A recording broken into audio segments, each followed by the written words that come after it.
माझ्या हस्ते ध्वजारोहण व्हावं ही जनतेची इच्छा आहे, परंतु वरिष्ठांचा निर्णय आम्हाला मान्य करावा लागतो, असं वक्तव्य मंत्री भरत गोगावले यांनी केलंय। त्यांच्या या वक्तव्यामुळेच पालकमंत्री पदाचा मुद्दा रायगड जिल्ह्यात पुन्हा एकदा चर्चेला आलाय।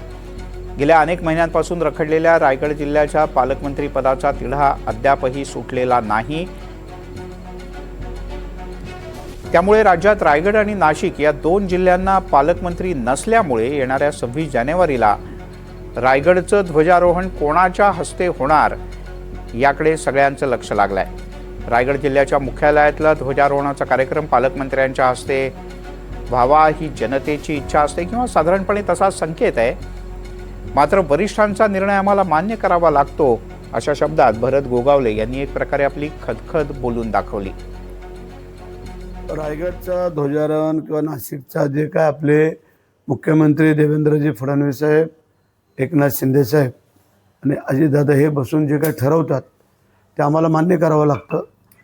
लोकांची सगळ्यांची इच्छा असते की आपल्या माणसाला व्हावं, परंतु मुख्यमंत्री जे निर्णय करतील तो आम्हाला मान्य आहे।